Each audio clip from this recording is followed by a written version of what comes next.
Ladies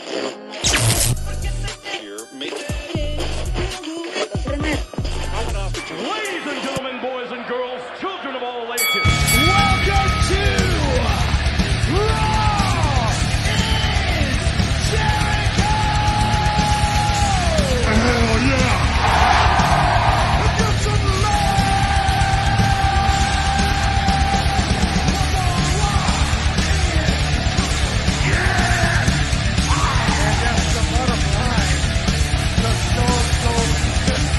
You will rest in peace. The whole world will acknowledge me. The world is watching.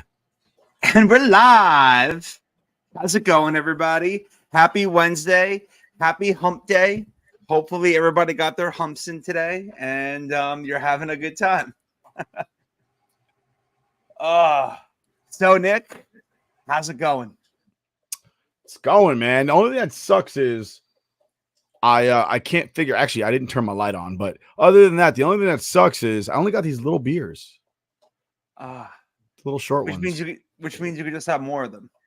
Yeah, that's true. That's true. And then it's not a problem. Like, oh, you had 15? But honey, look how small they are. So They were it's like, halvesies. yeah. Speaking of beers, I said this before we started, but I am very excited for our annual Christmas trip to Atlantic City, which is what's today's date? 16 days. 16. Oh, I'm so excited. It's been a almost 5 year absence for me. Yeah, what the hell have you been doing? COVID, family shit. I'm just gonna blame the vid on it. But I'm back. I'm pumped.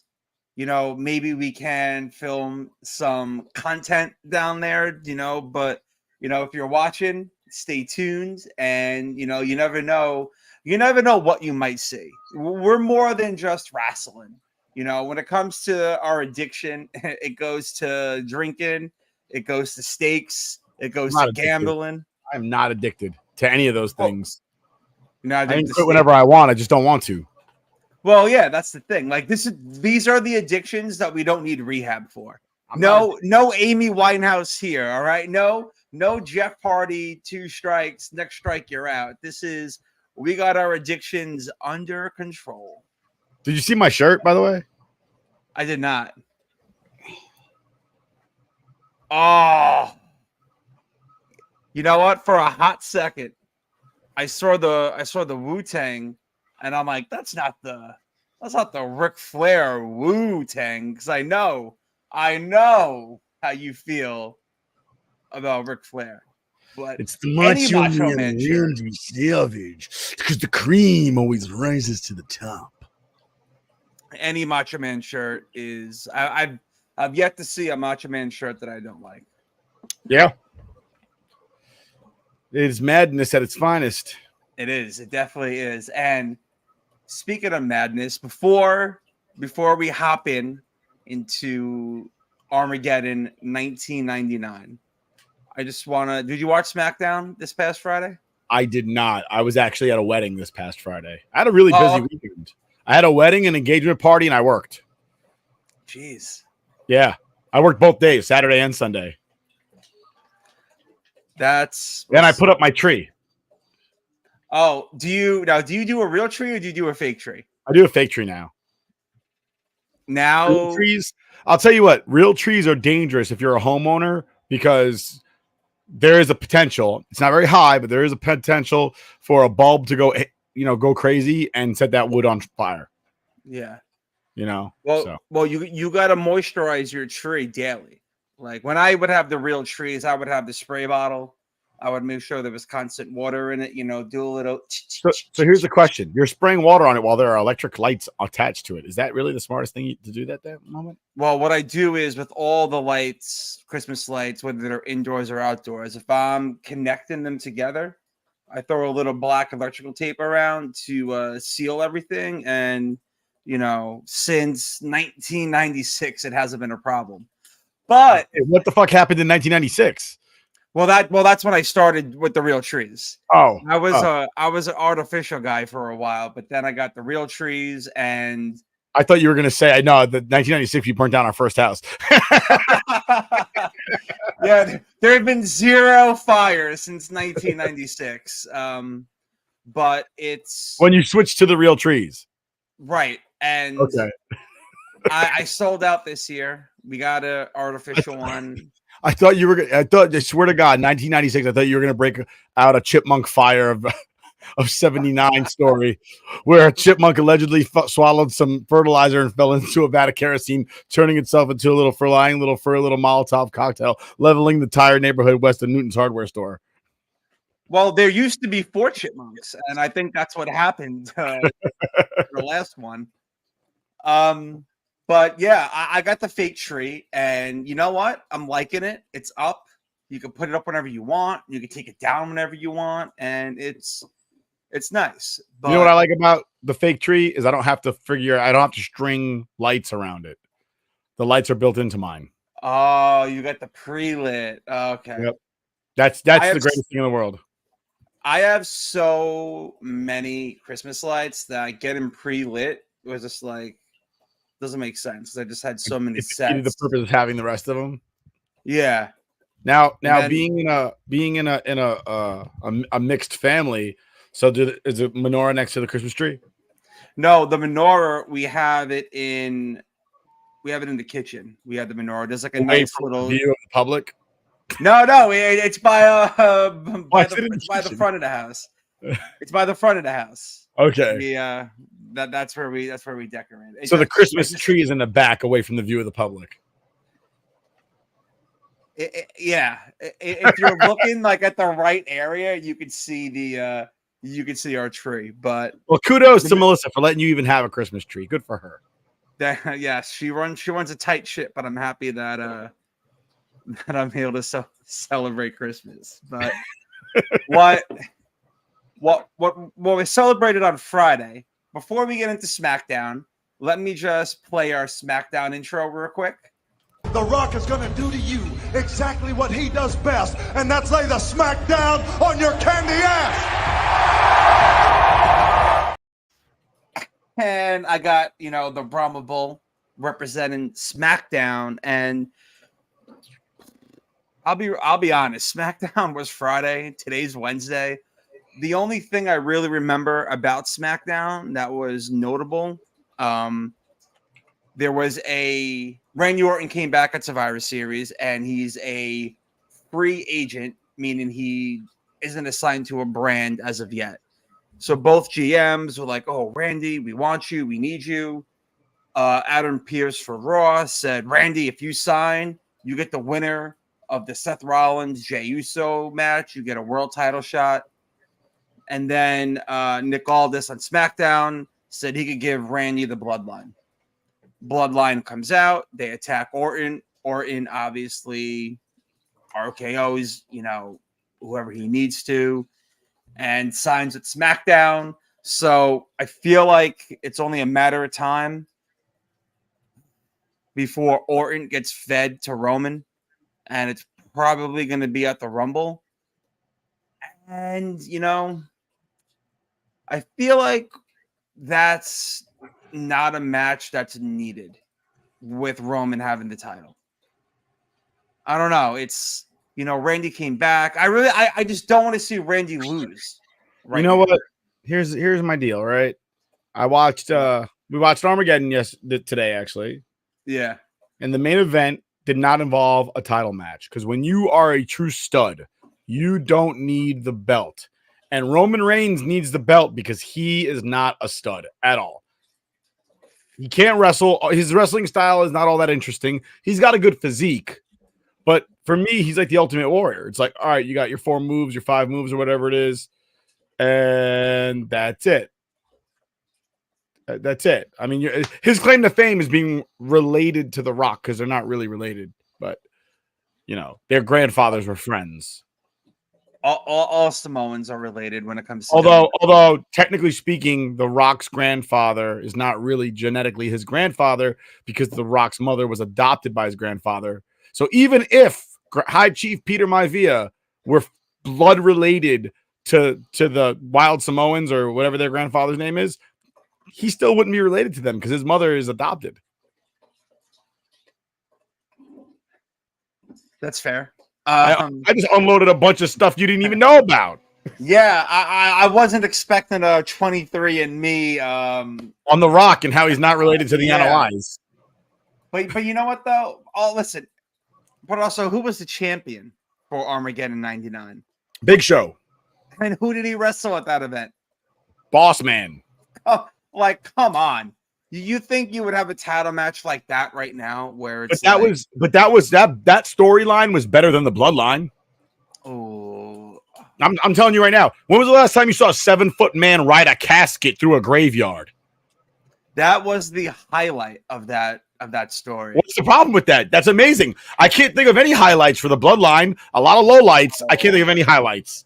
All right. They haven't done anything where I was like, holy shit. Like, I watched that happen, and it didn't happen at Armageddon, but in the lead up to Armageddon, I watched that happen. I went, even for kayfabe, they just ran a fucking casket with a 7-foot man through someone's graveyard. You know how fucked up that is? Yeah.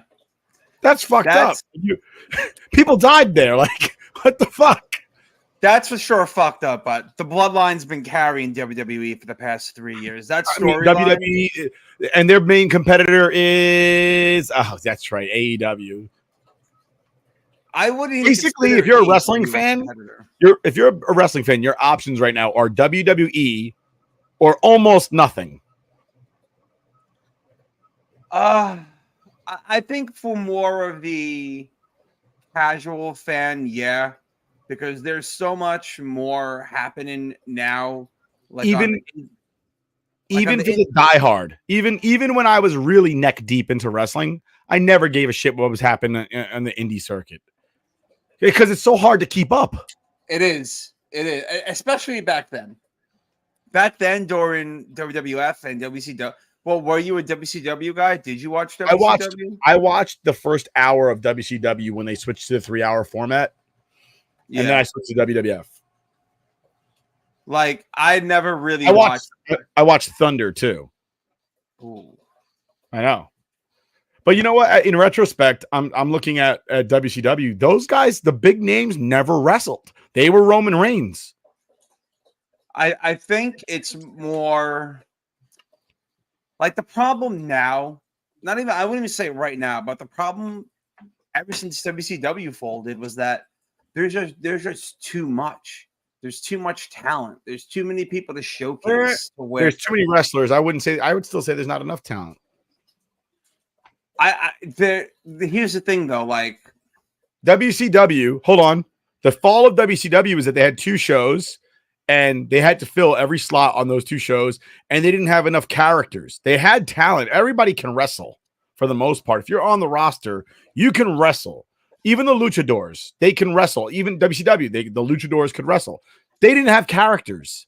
Like, their characters were stupid. Like freaking Disco Inferno and La Parka and Vampiro. Like, they were just dumb characters. So it wasn't that they didn't have in-ring talent. The guys could wrestle. The characters were stupid. They were disingenuous. Billy Kidman. Really? What was Billy Kidman's character?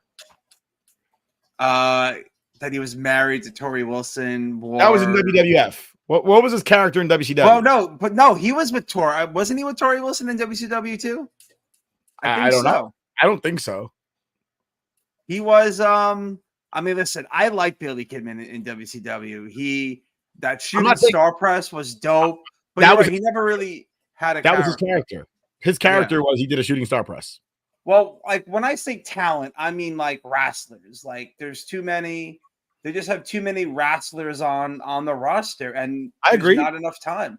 There's not enough time, and the last thing you want to do is have 10 weeks, Monday through Friday, of 10 hours of wrestling a week. That's a lot. 3 hours of Raw. Listen, I don't care how good the show is. I don't care who's on it.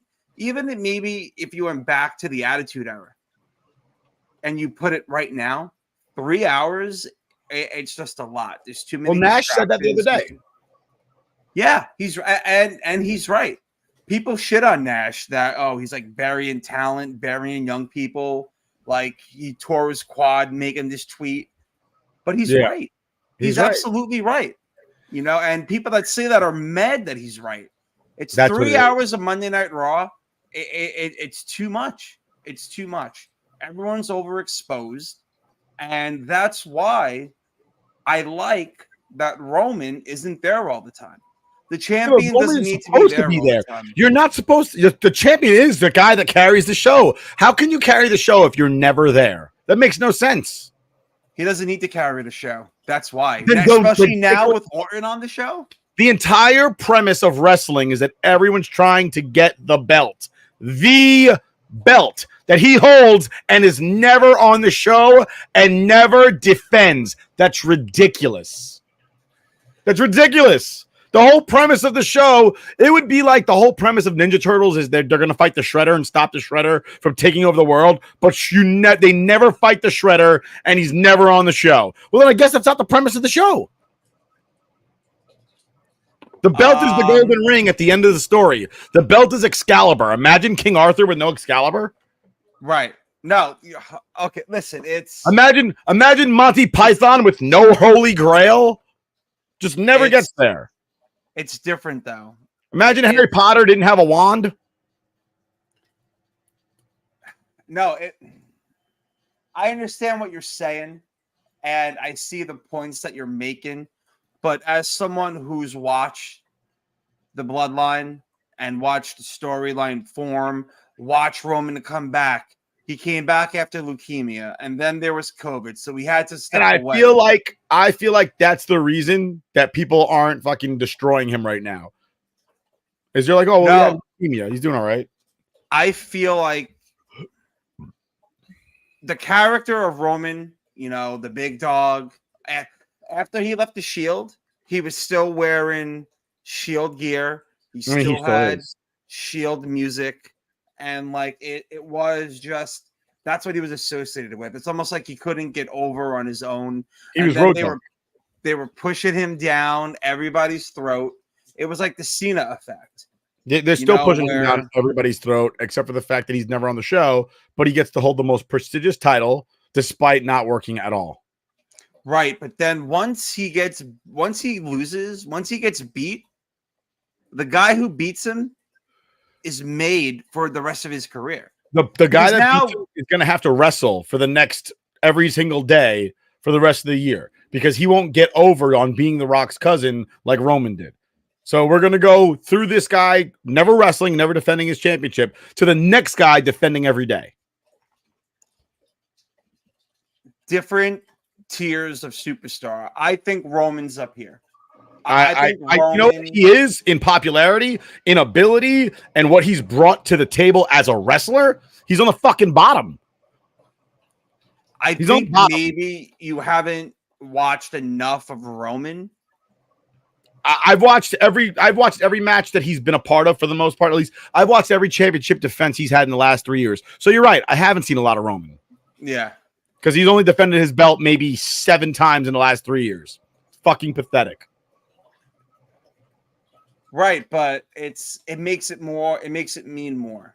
No, it doesn't. It's the championship belt. Now. It can't mean more, dude. It can't mean more. It's the pinnacle of your business. It cannot mean more. That's like saying if they only played the World Series every 5 years, it would make it more important. No, the fuck it would. It's the pinnacle of baseball. It can't get more important. Look at the World Cup. The World Cup but that's only because there's 8 million soccer events. Look at the Olympics. The Olympics is fucking trash. Who gives a shit about the Olympics? The Olympics are a bunch of sports. The Olympics are a bunch of sports that you wouldn't give a fuck about if it was on every day. Incorrect. I would watch the shit out of curling every single day. You would have it on as background noise, guy. No, I love curling. Name one curler. I don't need to name them, but I like watching it. I like watching it. I like watching it. Exactly. Listen, I may not know the members of like the USA curling team doesn't take the fact away that I like it. You know, I think I like it. It does take away a little bit. It does. Why? Why does it? I like enjoying it. You don't like enough of it to fucking invest yourself to know one curler, just one. I don't. You could have told me Mike Anderson just now, and I'd have been like, I guess. Yeah, but I have no reason. I have no reason to lie. But what My I'm man's saying sitting over is, here living the 3 eyes right now. what I'm saying is though, I enjoy integrity. I like curling. You know, I like maybe I like it that it's on every 4 years and that I don't get to see it all the time. So I'm gonna and honestly, it looks like it could be a great drinking game. I know you don't drink for sport, but no. Competitive. But curling to me is like golf. It's not a drinking game where you drink if you win or lose. Curling is like you drink while you play, and it makes it more fun. Oh, absolutely. I'm terrible at golf, but you know what makes it better? You could drink and drive. Yeah. It's like I'm back in college. We do not endorse drinking and driving on this show.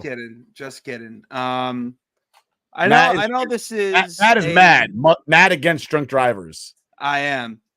I know this is a wrestling show, but my brother-in-law just texted me that Juan Soto to the Yankees, but I haven't seen anything for it. So I think he's lying because I feel like I'm in too many group chats that would have said something about it. So the fact that you're lying about this right now, I hope you have a horrendous week in fantasy. That's the only thing I could say. And that you stub your toe. Oh, wait, hold on. Wait. I'm seeing a little traffic. Retract this. Hold on.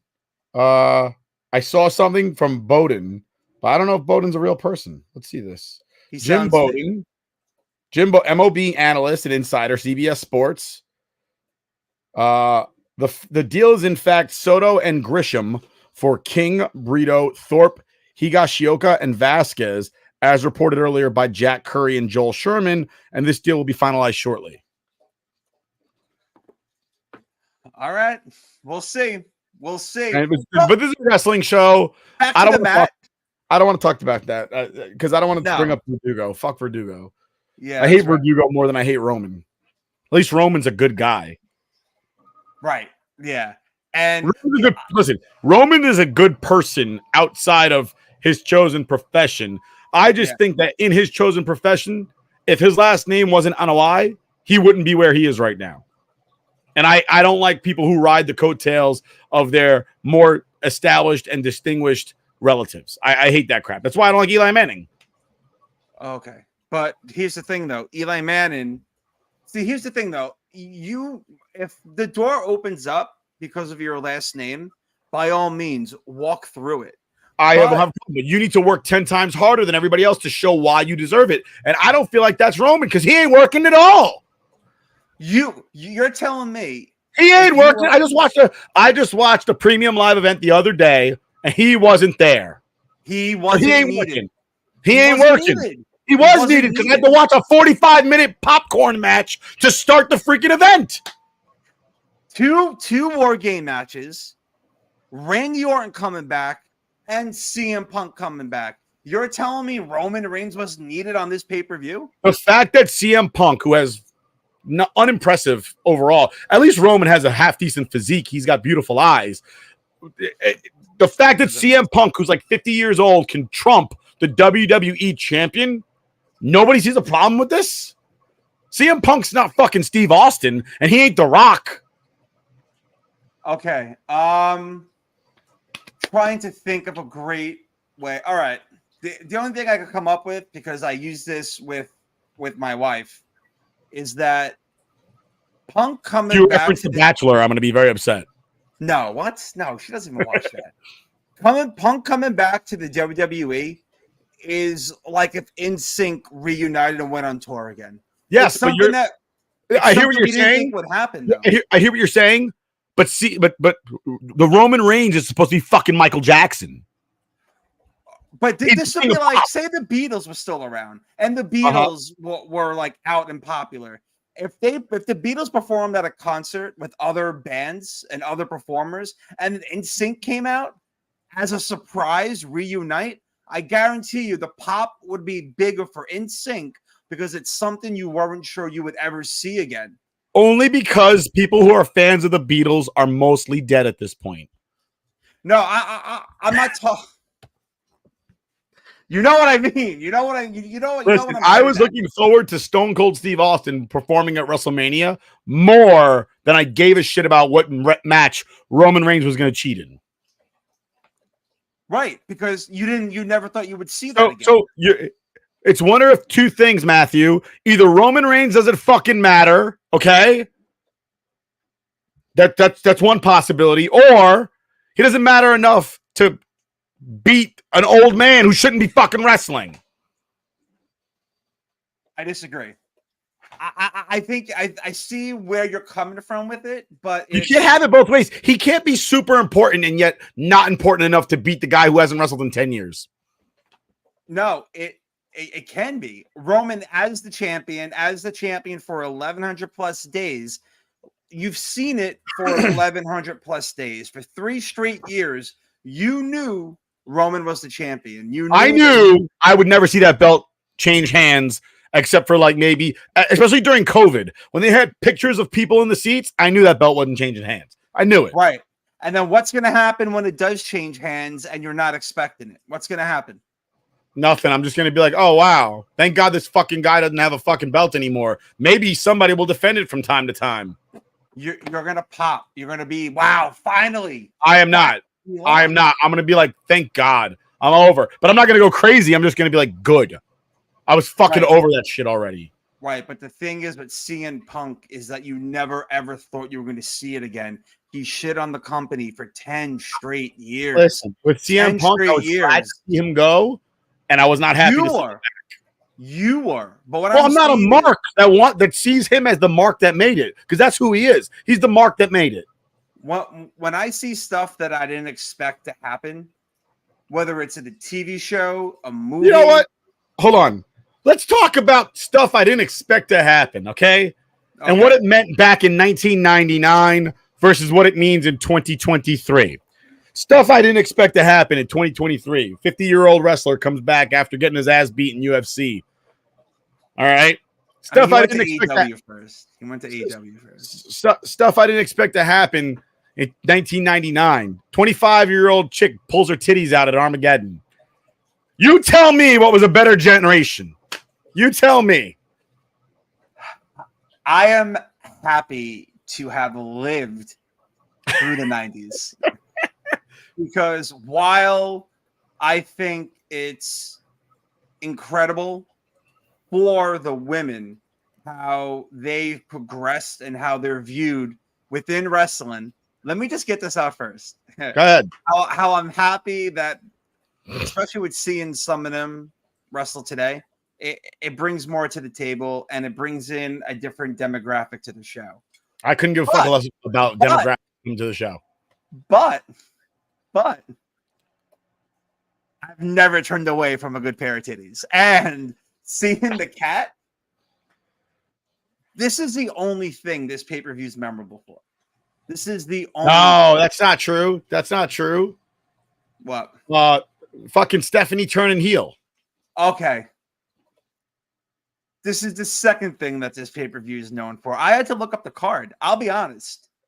I didn't. Yeah, but you had to look up the card because of so many wrestling matches you've seen. You forgot which one was the first one. But if I told you a match that took place, you'd go, "Oh yeah, I remember that." So when I was putting out my tweet for the show, I totally forgot that it was Kane and X-Pac in a steel cage match. Totally forgot. Okay. I see. I thought that was the match where Tori turns heel. See, but again, the same thing. We're talking about something that happened 24 years ago. Yeah, I could barely. Ask me what my teacher's name was in 1999. I couldn't tell you. Spent fucking 180 days with this person. Don't remember their name. How old was I in 1999? You don't even know that. But yeah, you should remember a wrestling match that was about 10 minutes long 24 years ago. You can't remember how old you were. I'm a wrestling addict. I need to know. Actually, you know what? Let me do the math real quick. It's Matt, you're older than I am. I was 12 in 99. You were 13. 1999. I was 13. So what grade am I in 13? What's that, like sixth grade? You were in sixth grade. Oh, I had a bunch of different teachers in the 6th. No, wait, 6. You were 7th grade. You were in 7th grade. 6th or 7th grade. 1 or 2. Same thing. I was moving No, around. wait, from 7th or class 8th to grade. class. 7th or 8th grade, because 1999 I was in 7th grade, so you were in 8th grade. Yeah. Yeah, I At was. least in December of 99. Yeah. And listen, being in the 8th grade, and you know what? I want to make a solid point right now. Did you expect for the cat to whip her titties out? No. I remember watching this vividly. I was at my aunt's house watching it on the hot box during, I want to say that match took place on New Year's Eve. Close. I want to say Armageddon 99 was New Year's Eve. I think it was New Year's Eve. Because they thought the world was going to end at midnight. So that's why she whipped. That's why it's Armageddon. The end is here. And they had a great theme song. I don't know if it was that one for 99, but they definitely had a great theme song. I'm going to look it up right now. I want to see exactly when this was. Let's see. This took place close. It was December 12th. So we're okay. That's why I was there. I was trying to remember why I was at my aunt's house, because usually she had a New Year's Eve party. It was my cousin's birthday. His birthday is December 12th. Well, the cat gave him a fantastic present. Well, he was probably like 5, so no, but yes. Okay. Well, the point I'm making is that you did not expect them titties to pop out, and when Definitely they not. did, and I haven't been surprised about anything that's happened in wrestling since. But when they did, you were hyped, right? Bro, CM Punk. I was watching that match. I was watching that match today with a big smile on my face because I was like, "This is fucking wrestling." Girls in a fucking pool stripping each other's nightgowns off of each other. Yeah, bro, a nightgown in a pool match. Like, that's like... Whoever the genius was that made that match, I want to give him a big hug. Say thanks. 12-year-old me really appreciates you. It was probably Vince, and I want to say at least 2 of those chicks in that match probably signed NDAs to where they can't talk about what.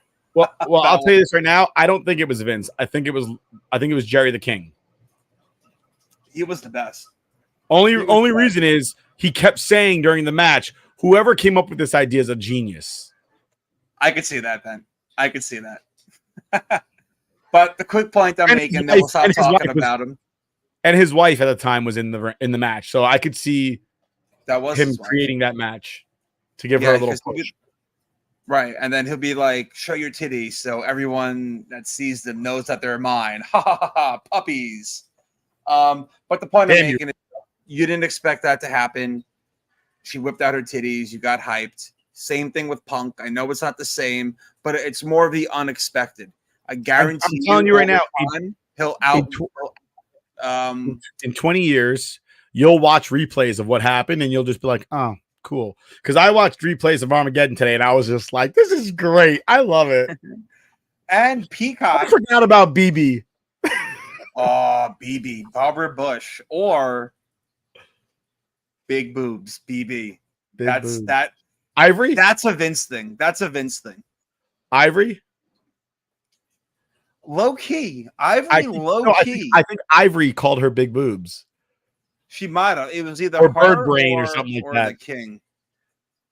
I think it was Ivory was trying to insult her. What does BB stand for anyway? Big boobs or Bird Brain? Yeah. Ivory was super hot back in the day. Dude, she was, but like an unappreciated hot. Yeah. Yeah. You know, like we didn't appreciate her at the time because there was Lita with her thong out, Trish with her pushed up titties, and then it was just Sable, same deal. Yeah, Sable. But you know what? Ivory and Jackie could actually wrestle. Speaking of Jackie, I want to say, because we're doing the show today. I think 25 years ago today was Capital Carnage. It was an overseas pay-per-view. It was Sable versus Jackie. And this is when Jackie had her top ripped off. Oh, I remember this. Yeah. Dude, I saw that as a kid. I rented the tape on Bay Street. It was from Hollywood Video. Was it Hollywood Video? Or Yep. West Coast Video. Yes, but this was when it was What did it go from West Coast to Palmer or Palmer to the West Coast? Palmer to West Coast. Dude, And then I think finally Hollywood. Yeah, and then it became now it's a vet hospital, but that place was amazing. I would rent all my pay-per-views from there, and then I would copy them to another VHS, and yeah, breaking the law since 1999. But it was great to see that at the time, you know, because it just wasn't something that you expected. And then it got you watching because you're like, oh, whose puppies are we seeing? I gotta say puppies. I've been saying titties too much. They're like, whose puppies are we gonna see today? And that's why, as a 10-year-old, it piqued my interest. I didn't watch wrestling prior to like 5th grade, 4th grade. It started something else too. It started getting to the point where it was just like somebody might show their titties this week. And finally, that day in 1999, my 3 years of watching finally paid off. Yeah, you're right. You're right. And you know what I miss? Because it ties into it. I missed the agreement that they had with Playboy, to where you would have like one of the hottest divas at the time, or the most popular diva at the time, in the magazine. And I don't even remember who the last one was. Might have been Tori? Maria. Yeah, and then I remember like, oh, get Trish in there, get all these other ones in there. And it was crazy at the time because like you're watching this as a kid, and then you have like Sable, like, I'm on the cover of Playboy, and she's like, she has like the women's title, like covered her cookie, and it's just like, it's crazy. Her cookie. Nice. I don't want to say you know what, and you're right, but those days are gone. It'll never happen again. These women the women today are serious wrestlers, and they're not looking to exploit their bodies to make it ahead in the world, which is why they will probably never get higher than just being a wrestling girl. Well, Mandy Rose at the time was on the cover of friggin' TV Guide and stuff like that. Yeah, Sable was all over, everywhere. She couldn't wrestle a lick, but I mean, did it matter? Nope. I didn't give a shit. Nope. I could not have cared less. The only thing that was terrible back then about the women's matches is that they were so short. And then it's like, damn, it's like, I want to see more of Sable. Like, where's she going? That's it. But you didn't want to see more of Sable for for her wrestling prowess. She could have just stood in the ring. She could have just stood in the ring and you'd have been happy about it. Right. Like, are you boys ready for the grind? Yeah, bitch, keep grinding. I'm not going to lie. In 2023, I'm watching the grind and I'm like, yeah, it wasn't that impressive. The body types back then were way different than they are today. In today's world, the grind would be far more, it would be the twerk instead of the grind, and it would be far more enjoyable. Oh, absolutely. All due respect to Brock's wife, she has no rhythm. No, she did not. She's definitely the type to just sit there and like lay there and let it happen. Right? It's like, come on, I'm tired. Speaking of Brock, dude, it's you might have to grab me one.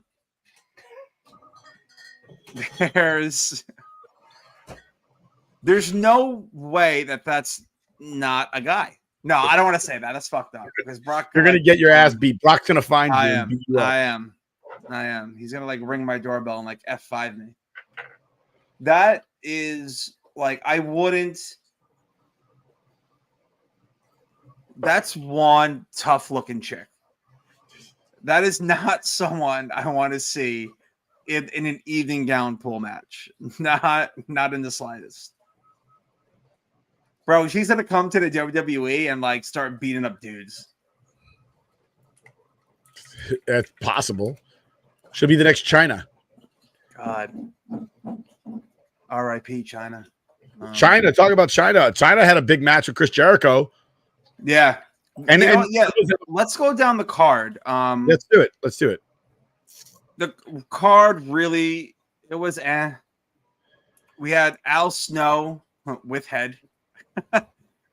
defeated Test in a singles match. That might have been. That was the undercard.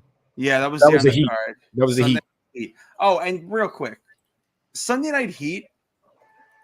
Looking at it now, and like while I'm doing my watch-alongs again, Sunday Night Heat, while it may have been taped either before the pay-per-view or before or after Raw or SmackDown, holy shit! Like the Heat was like pivotal to storylines.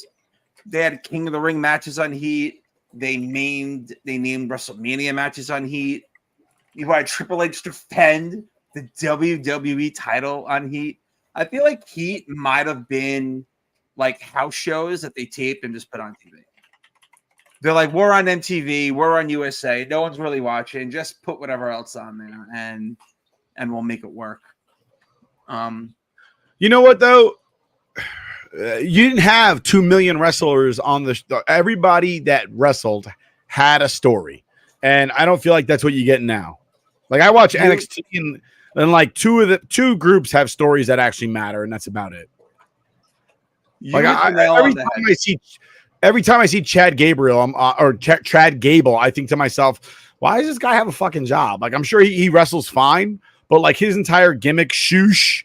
Oh my god! Like I'm like, is this what we? Yeah, it's annoying. It's just like it's like the right to censor, but PG. I like Gable. He needs a good story. I feel like what they're doing is because I feel like sometimes the WWE writers are a lot like Hollywood. Is that they'll either do a remake or they'll take an idea from another movie and then just do like a shittier version of it. And Gable, with what he could do in the ring, he's entertaining. He could talk. He could be like another Kurt Angle. And it's only a matter of time. I think he's very talented, but he's been there for so long and they haven't done anything with him. He could use I definitely thought with the Alpha Academy that it would make like a good group for him to where he could like run with the IC title. And this is the problem, is that there's too many guys. This is what it goes back to, that there's too much talent. You have a guy like Chad Gable who would make a great Intercontinental Champion. Put him on every week, let him have bangers, put him on the pay-per-view, let him have bangers, let him have meaningful stories, and just let his in-ring work, take over. But you have Gunther, who I know how you feel about him. Again, no character. He's a Nazi with the Intercontinental belt. That's his character. Who's probably going to fight Brock at WrestleMania. His moveset is like he wrestles. When I watch him wrestle, I feel like I'm watching like Bruno Sammartino wrestle. He doesn't wrestle the WWE way. I mean, he wrestles like the Greco-Roman way. It's fucking boring as all hell. But you know what, though? Here's the problem. I just watched Armageddon the other day, right? And I saw X-Pac take the chair to Kane's head like 5 times. You ain't seeing that no more. So how could they ever top that? In that pay-per-view alone, I saw a 7-foot man handcuffed to a fucking rope while he got hit in the head with a chair 5 times and a pair of titties. What are they doing today to top that? Nothing. I saw a 7-foot man jump off the top of a freaking cage. CTE, you can't really hit anyone in the I don't give a fuck. That's not what I'm watching for. I'm not watching for the health of these wrestlers. I'm really not. I like Kane and X-Pac as a tag team. I thought the story was good at this time. But like you said, I thought that this was where Tori... I think she turned heel on a SmackDown or Raw. Yeah, it was, because it was after Christmas, because there was a stipulation to where she was supposed to spend Christmas with X-Pac. Right, and she came back crazy. Right, and you don't have those. You're right. You don't have those storylines anymore. You can't, because you know why? Because the wrestlers don't have enough time to put themselves over on TV. They have to put themselves over on social media. So they're always tweeting. They're on Instagram. They're posting pictures and stuff. And listen, it's cool, but then it's like, try and try to like entertain it for us. Like, you don't need to, and that's my whole thing with social media. Is like, why do you have to post everything? It's okay to not post, every single thing that you have. And, I feel like today's product suffers from that. You can never have a Kane Tori storyline now to where she spent the holidays with X-Pac, because they'll be too busy posting, oh, love my family, hashtag fam life, all this stuff on Instagram, on Facebook or whatever. And it's hard to do that. Yeah. And steel cage matches too. Like, we don't even see a lot of those anymore. And it's... Well, let's go back up and down the card real quick.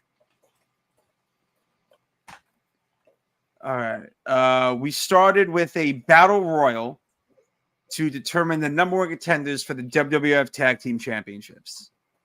And there were so many tag teams back in the day. And there really weren't, though. There really weren't. If you really want to narrow it, get it down, right? You had the New Age Outlaws, the Hardys, the Dudleys, right? Edge and Christian, and Crash, and Hardcore. You had the Headbangers? The Headbangers are gone at that point. 1999, the Headbangers are gone. Okay. I think even LOD was gone by 99. Yeah, they were. Did you say the Dudleys? The Dudley, yeah. Well, you know what? And then if you want to say the Rock and Sock Connection, but they're singles guys that got put together, but you're not seeing that anymore. That's not happening. You're not going to see. You're not going to see. You're not going to see the most electrifying man in sports entertainment team up with the hardcore hero anymore. There are no hardcore heroes, and you're not going to see Roman wrestle singles, let alone a tag team, a normal tag team where he's actually competing for a championship. Yeah, you don't. I kind of like that, though, that they don't just throw two guys together because they don't know what to do with them for a tag team. It's, I feel like there were a lot of tag teams, but they focused on the same three: the Hardys, the Dudleys, and Edge and Christian. But again, there weren't a lot of tag teams. There was like 5: APA, Edge and Christian, the Dudleys, the Hardys, the Hollies, and the New Age Outlaws. And the New Age Outlaws at this point are about to come to an end. Yeah. They were. Let's see. You had the Mean Street Posse. Can't forget them. Oh, stop it. The only thing the Mean Street Posse ever did that was relevant was look like Rook. Oh, that's great. I like that. That's really good. All right, let's continue going down the card. For those of you who don't know, are you throwing up a picture? This is Pete Gas from the Mean Street Posse. If I can get this, here we go. That's Pete Gas from the Mean Street Posse. That is him. I'll see if I can pull up a picture of our friend Rook. Let me watch the show tomorrow. See what Rook looks like. He looks like Pete Gas. I forgot what I was going to say just now. You're doing the card. You know what we should do? We should try to get Rook a vest, sweater vest, and have him wear it at Frat Pack. That'll be fun. Then we'll take a picture like, holy shit, we met Pete Gas in Atlantic City. Kurt Angle versus Steve Blackman in a singles match. This was probably just to get Kurt Angle on the card. Nothing really spectacular here. I think around this time, Kurt and Steve Blackman were teaming up, and it was weird. But anyway, after that was Miss Kitty, according to Wikipedia. That's what they're telling me, is that the fourth match on the card was the evening gown pool match, which I think they need to bring back. Yep. Who's going to do it? Listen, these women today are to be respected wrestlers. They're not going to show any part of their body they don't need to on television. The product's too PG. We'll never see it again. We will never, ever, ever see this again. Never happen. The only thing that we would see from the Attitude Era right now would be right to censor. And that's kind of why we don't have the things that we enjoy. But what are they going to censor? Titties. How? They're never out. Exactly. So they won. Right to They censor won. They won. What a joke. I know. The next match on the card, we had the Hollies, Hardcore and Crash, who defeated another thrown together tag team, Rikishi and Viscera, which, woof. Who cared about this? You know? Fair enough. It had a storyline. You just don't remember what it was. No, the storyline was that the Hollies thought they were super heavyweights. They would come to the scale with the ring. So they challenged these two super heavyweights, thinking that they were better than them. And, you know, it's funny. The average match times for all these, every single match is under 10 minutes, minus the match that has Vince in it.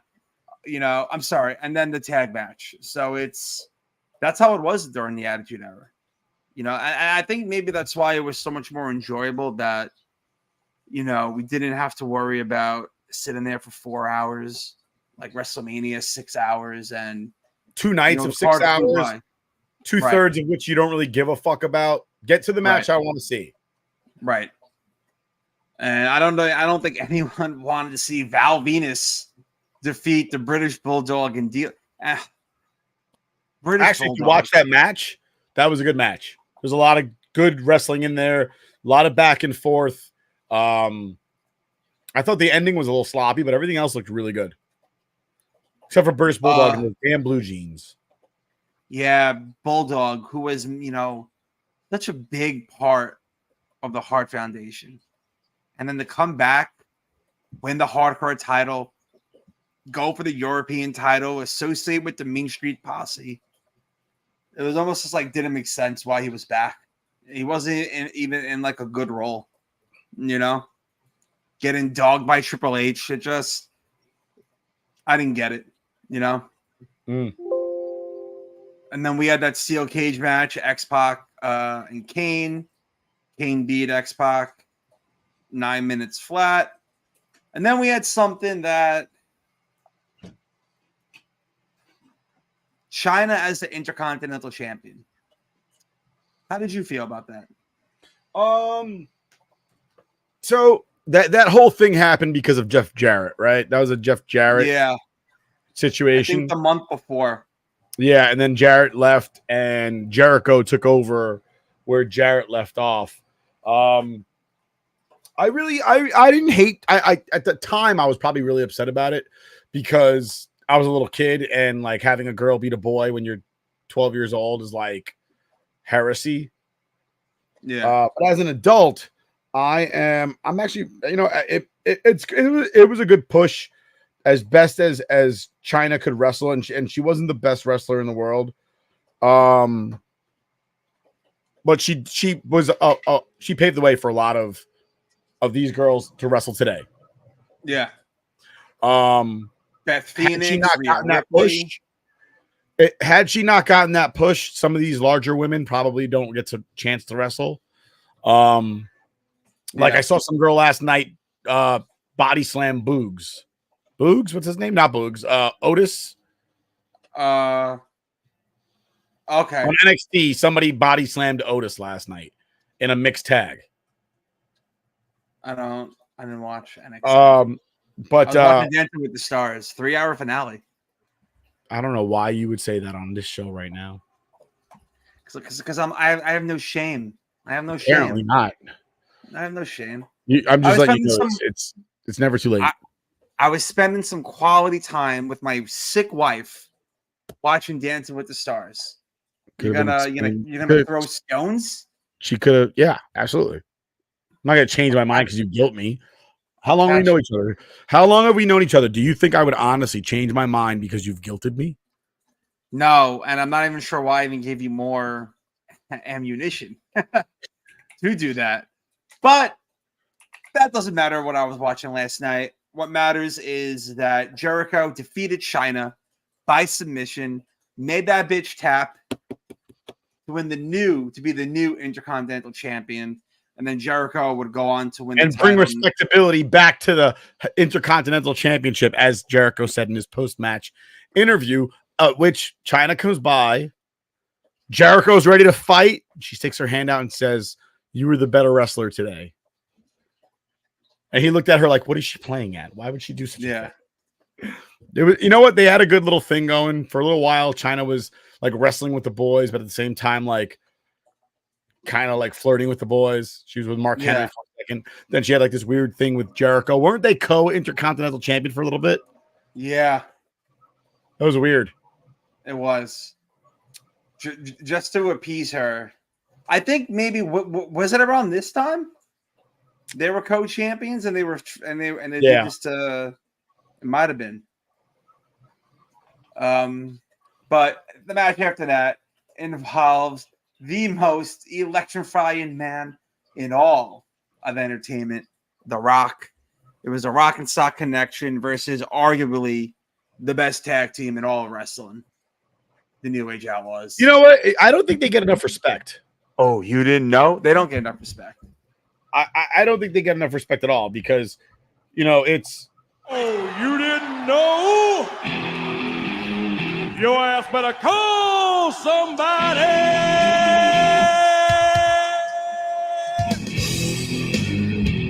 All right, no more. We're gonna get copyright. We're gonna get copyrighted. I have to step in as Steven Richards and censor you. I don't want to. So I don't want to pull the episode down. I don't think they get enough respect because you hear people talk about the greatest tag teams, and you're going to hear about Edge and Christian. You're going to hear about LOD. You're going to hear about the Rock and Sock connection. You're going to hear about Dudley Boys. But the New Age Outlaws were kind of like one of the first old school tag teams to make it. And when I say old school tag teams, I mean like once upon a time, if you were a singles competitor that couldn't get over as a singles competitor, they just slapped you together with another single and gave you a stupid gimmick or a storyline about why you became a tag team. And now you're a tag team. The storyline never made sense and you never really looked comfortable working together. And the New Age Outlaws made it work because their premise was literally they both had cowboy gimmicks and they got slapped together. And that's why, for those of you who don't know, that's why they're the New Age Outlaws. It's because they both had cowboy gimmicks because it was rockabilly at the time and the real Double J, Jesse James, who was the roadie, Jesse James. Yeah. They'll always be my favorite. Always. Mine too. And they didn't have to hit each other with chairs or jump off ladders or put people through tables. I mean, they kind of did put themselves on a map throwing Cactus Jack and what's his face? Terry Funk off of stage in a dumpster. Chainsaw Charlie. Yeah. But yeah, man. And then the final match that night, Triple H versus Vince. And and this is how terrible this match was that you forgot that the Big Show defeated the Big Boss Man in 3 minutes flat for the WWE. With the title on the line, Big Show choke slam to Big Boss Man. 1, 2, 3. Low key, Big Boss Man will always have a special place in my heart. He was one. R.I.P. Ray Taylor. Ray Taylor, right? Ray Traylor. Trailer? Trailer. Traylor. Trailer. Are you doubting me right now? No, I always thought it was Taylor. I don't know why. Big Ray Trailer. You're right. Trailer. You're right.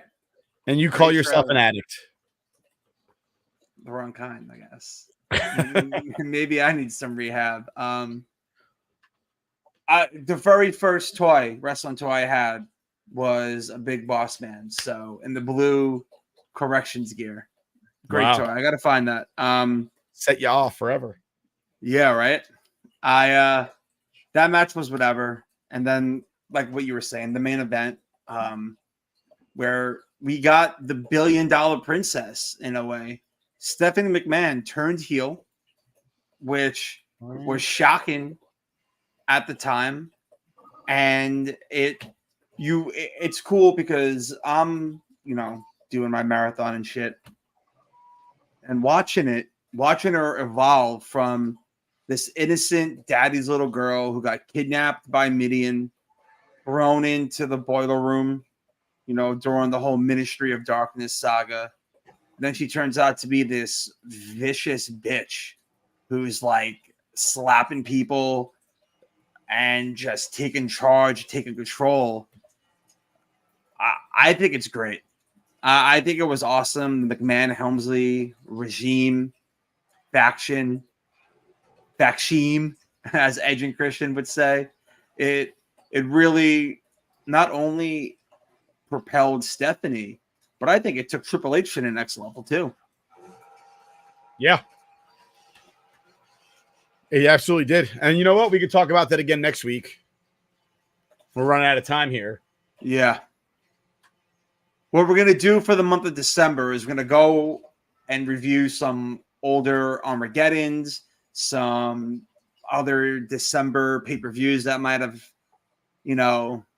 made an impact that were pretty good. I don't know if we're going to do any TLCs, but yeah, I think next week what we're going to do, Armageddon 03, when Evolution won all the titles, Yeah.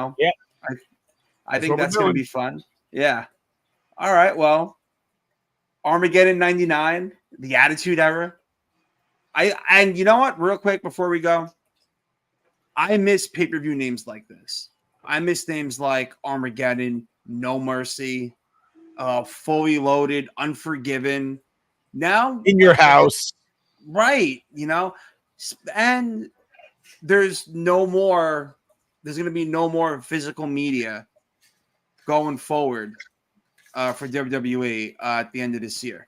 No more DVDs, nothing like that. And to me, that's sad because I get it. You can stream whatever, but like the DVDs always had extras. The artwork was so cool. Just to get rid of that, I think is a shame. But to not sound like a boomer who's like mad at everything, thanks for joining. We appreciate your time. And we will catch you next week for Armageddon 03. Take care, everybody, and enjoy the rest of your day. Peace out.